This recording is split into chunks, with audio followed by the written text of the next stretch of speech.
Welcome back to Studio F. We're on Fast Times Willy B. We'll be reviewing Detroit Rock City for its 25th anniversary. Gentlemen, let's broaden our minds. Russell! Hell yeah.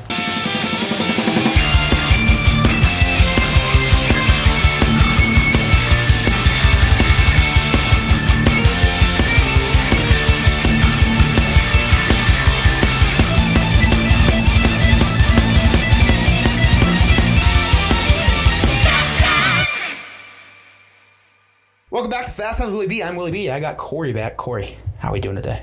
I'm good. How are you? I'm doing well. That's good. So today... Somehow, every time you ask that question, it gets harder to answer, by the way. We keep going.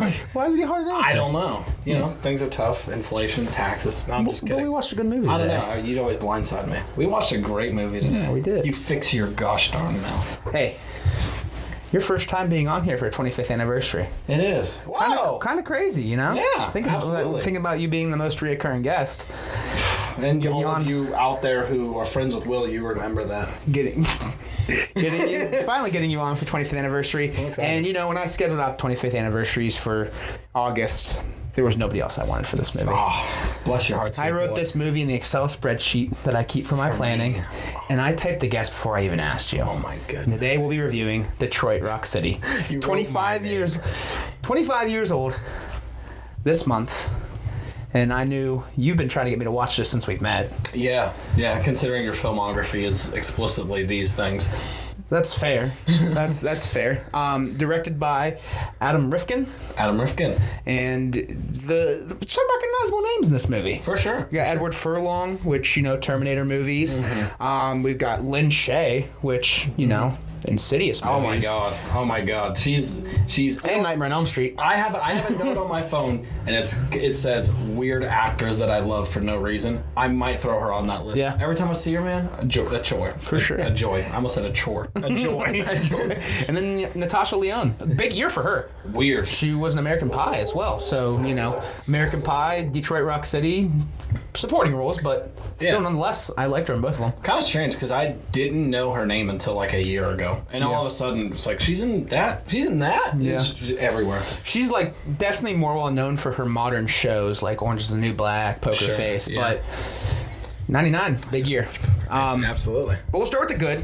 I'd say just about most of this movie's in the good. Yeah, for sure. It's one of those movies, like you said, that is right up my alley. It's coming of age, you know, getting high and living their life to the fullest, you know, rock and roll, baby. Let me just trying to get to a Kiss concert. Let me just put it through the Willy B algorithm, if I will. Okay. Sex, drugs, 80s, coming of age, and music. Did I cover everything? All 5 of those are in the movie. Yeah. I don't need sex in a movie. You kind of do, though. Do I? I mean, it's in all of those types of movies. Yeah, so, I mean, I guess, yeah. Although this was a different take on a strip club in one of these movies. Oh, wasn't it? You know what's funny? I remembered it being a female strip club, which doesn't make sense because I knew he stripped in that scene. Wild scene. Yeah. But nonetheless, it's just a fun movie. Absolutely. It is. And obviously, you're a huge Kiss fan. I like Kiss. I'm definitely not on your level of fan, but I enjoy every song I know by them. Yeah, I have seen Kiss twice in concert, people. I mean, that's another reason you were invited for this. Absolutely. Actually, fun fact, I'm going to throw this out there because this is my episode. You take a back seat. Okay. I'm just kidding. Kiss was probably the first. It was the first band that I ever liked. Are you okay? It was a joke. I'm sorry. Kiss fucking sucks. Whoa! I'm kidding. I'm kidding. Every year we had like a 4th of July thing in New Philly, and we had this cover band that would come every year called Mr. Speed, I believe, and they were like a Kiss tribute band, and I fucking you were fell in love. I got their autographs somewhere in the house. That's funny. Yeah, because I thought they were real Kiss. Yeah. Even though I knew they weren't. Yeah, it's weird. But yeah, love. I've always loved Kiss my whole life. That's awesome. But yeah, I mean, I think the first thing you've got to shout out in the goodness movie is the soundtrack. The soundtrack. I mean, it's just the soundtrack. It's pure gold, man. Absolutely. Like, there was not. I caught myself singing every song that popped on from you know the list of commercialized music that takes place in this movie. You know me, I'm a big scores guy. Usually soundtracks aren't my kind of draw, but this is one of those movies. I'm like, this soundtrack is. Well, there's 6 Kiss songs in it, so that probably also helps you. But even the non-Kiss stuff fits so well. Like Cheap Trick Surrender, that's such a good scene. Highway to Hell was a good one because that's when he's having that little run-in with it. But it just fits the movie so well. Even if you don't love AC/DC, running away from his mom when she's trying to take him to church. It just fits. I like AC/DC. I just like being a bitch because it upsets everyone. That's fair. But, we all have our quips. Our bad. I'm never going to say bad takes. No, that's... I think that's Mo that likes to say that. Yeah. God, you're entitled to your wrong opinion, is what he says. Couldn't like that guy any less. Anyway. Yeah, that's fair. But, I love the guy, but I hate him too. I don't really like him. Anyway. But live on the pod, let him know. He is in this room right now watching us live record, so that may or may not decide why we're saying things. Hi, Kory. Hi, Will. But no, nonetheless, soundtrack was fantastic. Phenomenal. And it was funny because I feel like every time a song came on, I'd look at you and you'd be like, I expected that. I'd look at him and I'd be like, I have seen the movie. Yeah. Yep. I thought the acting was really good for a lot of people that I didn't really know. Especially they're like kids, basically. Yeah, young adults to late teens. Yeah, you told me that I'd like this movie because it has that same Dazed and Confused vibe, and it did. And in that movie, just like this movie, I think the teenage performances are all across the board really good. For sure. I think this is a movie. There are some things I'll get into in the I don't think there's anything bad with this movie. I had a lot of fun watching this. Sure. I thought it was a great time. But overall, man, there's not a lot to complain about. I think a lot of it falls in the good. It's just got that vibe. I love using that word. It's got that vibe, man. It's what I like about this one is it's you love your the algorithm I just talked about. Also on that algorithm is 1 hour and 30-minute movies. This is an hour 35. Oh shit. I think Back to the Future is like an hour 40s. So less than 2 hours. Less than 2 hours. There we go. Whatever. Yeah, those are my favorites. But it's just it's got the ones that you like a lot are more like summer, fun, love, whatever. This one, school's in, baby. It's fall, and it's fall heavy. Oh, I love fall too. Yeah, for that. sure. It's my two favorite seasons. Yeah, absolutely. Yeah. I'm just saying, you get it. Yeah. But love the fall vibe. Love seeing the trees, especially now that we're entering fall. This movie feels nostalgic, even if you weren't there. Yeah, and I think that's the feeling you've always got. This was my first time watching it, and it felt nostalgic. Sure, yeah. So, dude, I think the costumes, like costume design, everything's really good. I mean, it's all obviously basic ass clothing. We probably don't bring that up enough. Clothing design, yeah. But good. Whether it's outside the Kiss concert, you see all the fans walking into the stadium, or it's the band themselves. Yeah. All the kids at school, they take on that Kmart apparel very well. An outdated joke more than you thought it would be. Yeah. Comedy was great too. This movie was hilarious. Oh, so funny. And it's funny because, like you said, the Kmart joke makes you laugh even more now when you think about how it actually is out of date. Yeah. It's like, man, those clothes are outdated. It's like, boy, you did not know how relevant that's gonna get. Yeah, but no, it was a very funny movie, and for sure. And every one of the main four characters, specifically with clothing, obviously personality too. Yeah. They all have a distinct look to that you can definitely pinpoint, Yeah. And personalities. I think the dynamic in the group was so good terrific. too. You have, Jam, he's like the reserved, nice guy, but he has his arc at the end. He's got his... where he finally says, fuck you, Mom. Look, us Christian boys who had to stand up to our parents eventually... we represent. Okay? Yeah. And then the rest of the guys, they all have their own story too. One, what's a Trip? Trip, yep. He's a fucking dumbass.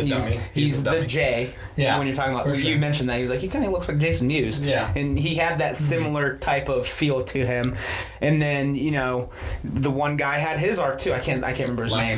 Lex, yes. He was kind of being dirty to the girl in the car, and he's the Ravenclaw, and then he comes around and saves her, Yeah, for sure. She's he goes on like a hero's arc. Yeah, actually, like two of them go on a hero's arc, which is kind of fun. Honestly, yeah. There's some wild scenes in this movie. The gas station scene's crazy. The strippers turn into him being taken by a beautiful woman. Sure. That's older, definitely not legal. Mature. Yeah, for sure. But it's crazy, and then and how that scene ends. Yeah, and then it all comes to fruition at the end, which I think is such a good ending when they're fucking each other up to make it look like they were just mugged. So good. And then they're like, they did it, and it's the guys in the gas station that took his wallet, and it was so funny. And then him getting thrown the drumstick, man. Yes. I remember watching this. Every time that happens, I like get chills, and I'm like, I didn't feel like it's not a movie where you're like locked in, but you're still like, man, he fucking deserves that, man. Yeah, for sure. Like you always say with like, especially with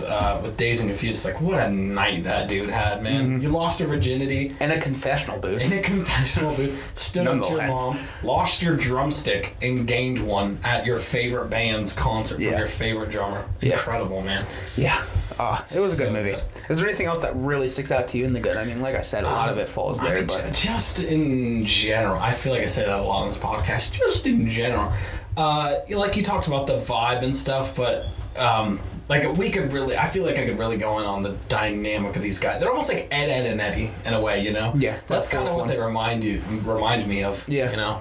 And specifically, like whenever they, you know, just first of all, the scenarios they're written into are hilarious. Like we the talked highway about scene, the hero stuff. That's what I was going to get into. Yeah. They beat up those dudes, put the makeup on them, say some slurs that we cannot be repeating on this podcast. Yeah, no good.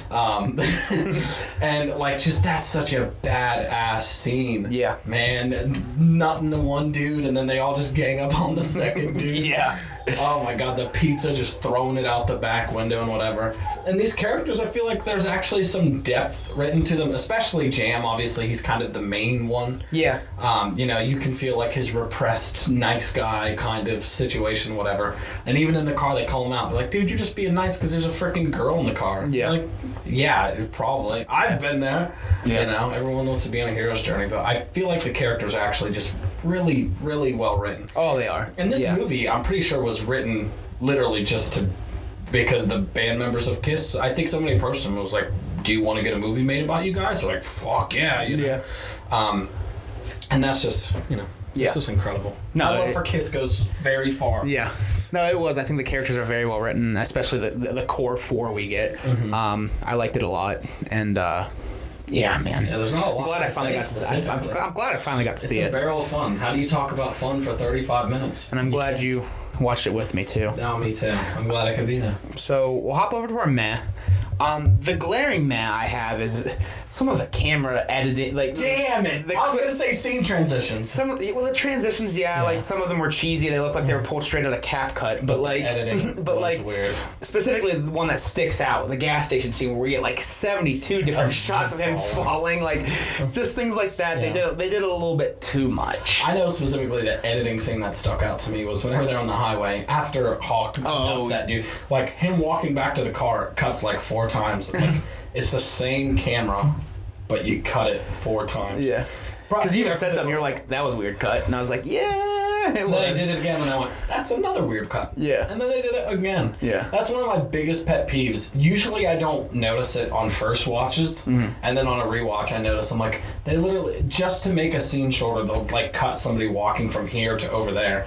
And when you notice it, you're like, that is the teleportation trick? What are we doing? Yeah. It's silly. I mean, honestly, other than that, I don't know if I really have anything else than that. Me either, you know? It's not like you know, I could say it's a 10 out of 10 out of fun or whatever, but, you know, there's nothing like too in deep to, you know. Like, But, and honestly, if we're talking about following a narrative, like, there's a first, second, and third act, you know, there's an arc for each of these characters. It's pretty much as solid as you get for a fun movie. By the way, take a guess what the Rotten Tomatoes score on this is. I feel like this is one that the critics have low and the audience has high. The audience score is only like 63, 73 or something like that. Okay. Rotten Tomatoes is like 50%. Well, I mean, that's to be expected, but I expected the audience score to be like higher than that, though. But, yeah. Yeah, I would definitely lean towards the side of the audience if that's the case, but I think I liked it more than both those scores. Oh, absolutely. So, so is there anything else that really? Just want to hop to our final thoughts then? Wrap this one up. Yeah, I guess gonna make it a little bit personal. I still remember watching this for the first time.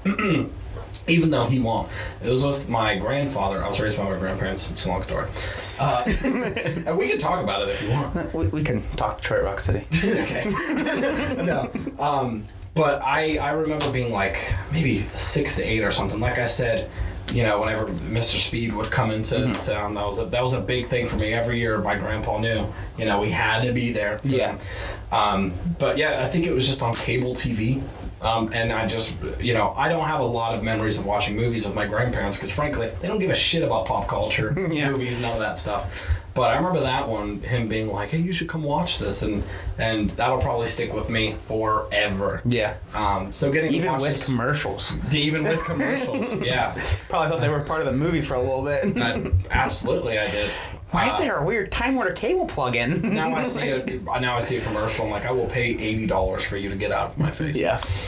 And then watching it a few years ago for the first time since I was a kid, I think that also adds to the nostalgia element. It's just a. If I'm picking my fun movie where you don't have to think about it, this is up there. This might be the one. This might be the one. What do you give it out of 10? I'm gonna give it an.